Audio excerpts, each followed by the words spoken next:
अस्सलामुअलैकुम वरहमतुल्लाहि वबरकातुहू। बिस्मिल्लाहिर्रहमानिर्रहीम। नहमदुहू व नुसल्ली अला रसूलिहिल करीम, अम्मा बाद। मोहतरम नाज़रीन इकराम, पंसारी केयर की जानिब से कमेंट है कि अब्दुल हन्नान नाम कैसा है, लिखने का तरीक़ा और मीनिंग बताइए। अब्दुल हन्नान नाम बहुत प्यारा नाम है, बहुत खूबसूरत नाम है। ये दो लफ्ज़ों से मिलकर बनता है। अब्द ये लफ्ज़ अलग है और हन्नान जो है बड़े हा के साथ, ये लफ्ज़ अलग है। अब्द जो है आइन बा दाल अब्द, अरबी ज़ुबान का लफ्ज़ है। अब्द जो है ये अरबी ज़ुबान का लफ्ज़ है और अरबी ज़ुबान में अब्द के माना आते हैं बंदा। अब्द के माना आते हैं बंदा।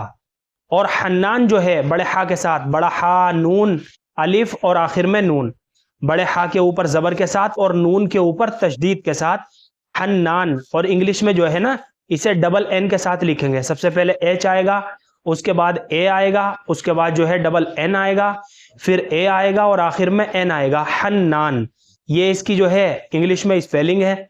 और उर्दू ज़ुबान के अंदर जो है इसको बड़े हा के साथ लिखेंगे, बड़े हा के ऊपर ज़बर के साथ, हन्नान। हन्नान जो है ये अल्लाह ताला के सिफाती नामों में से एक नाम है। और हन्नान के अरबी ज़ुबान में माना आते हैं रहीम, बेहद मेहरबान। तो हन्नान जो नाम है ये अल्लाह ताला के सिफाती नामों में से एक नाम है। अब मिलाकर अगर इसके हम माना देखें अब्दुल हन्नान के, तो अब्दुल हन्नान नाम का माना बनता है बेहद मेहरबान वाले का बंदा, यानी अल्लाह ताला का बंदा। तो ये नाम जो है बहुत खूबसूरत नाम है, बहुत प्यारा नाम है।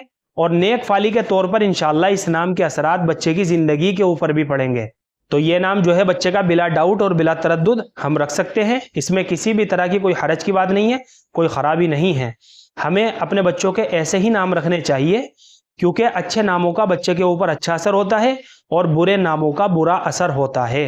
मुझे उम्मीद है कि आप सभी हजरात को अच्छी तरह समझ में आ गया होगा। अल्लाह हम सबको सुन्नत व शरीयत पर पाबंद फरमाए। फ़कत वल्लाहु आलम।